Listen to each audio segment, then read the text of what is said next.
За нэг асуулт угаараа нас орсон 779 хүний шалтгаан ямар ангиллаараа байгаа болоо гэд мэрэгжлийн хүмүүс ирүүлсэн.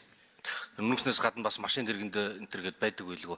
За нэг юм асуулт байна. Хоёрдугаарт нь Баянгол дүүргийн оршин суугч Ганбаяр бизнесмен ингээд ирүүлсэн. За цахилгаан халаалттай байжгаад тог тасраад хүчлээ яагаад болохгүй болохоор нь түлшин шилжсэн. Цогны систем тавьсан. Тэгээд ингээд нийтдээ нэг 50 сая төгрөг үрцэн.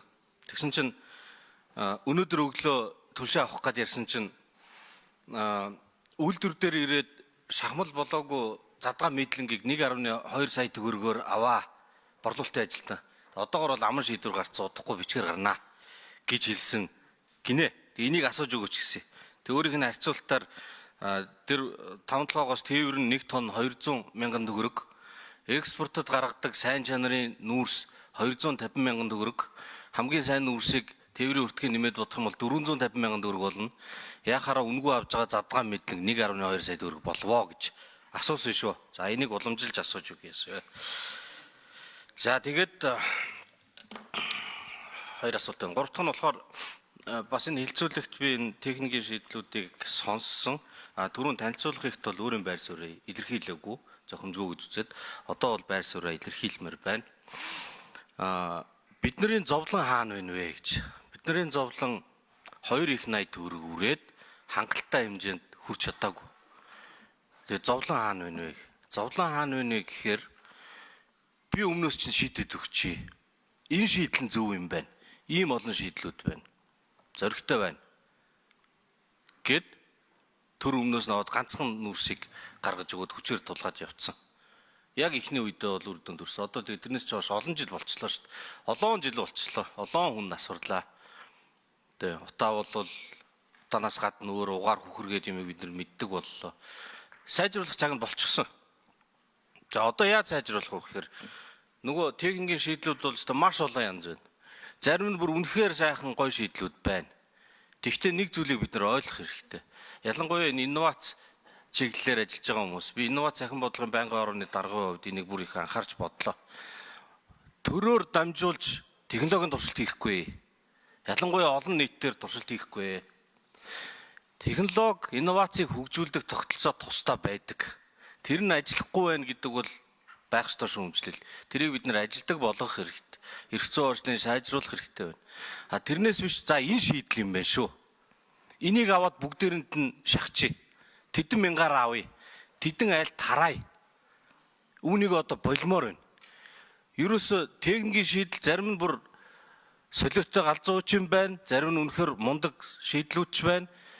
Тэгээ энэ төр дагаж төсвөөс ингэж хамаарагдаж авах гэсэн бизнес санал болгосон юмнууд чинь том байна уу, жижиг байна уу, их бага хэмжээ нь нэг халаагуур эсвэл нэг том үйлдвэр иж бүгдээр эндээс тижээгч гэдэг яг ингээд бөөс шиг язганж штэ. Энийг болмоор байна. Ухаалаг шийдвэр гаргана, хүмүүстээр туршилт хийхгүй, инновац технологийн шийдлүүдийг тусна хөгжүүлнэ. Тэгээ гаргасан мөнгө нийтийн төсөөс гаргаж байгаа мөнгө зөвхөн эрсдэлгүй найдвартай юмд зарцуулах ёстой. Энэ байр суурийг бол хатуу илэрхийлж явна гэж үзэж байна. За тэгэд үг хэлэх цагаас аваад 1 минутаар үг хэлээд дуусчихвол болох уу? Дараагийнх дээр нүнчиж.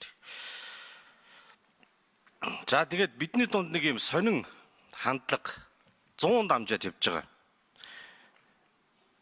Улаанбаатар хот болон аймгийн төвүүдийн түүхэнд хамгийн удаан хугацаанд тогтвортой оршин байсан суурьшлийн бүс бол гэр ороолол юм.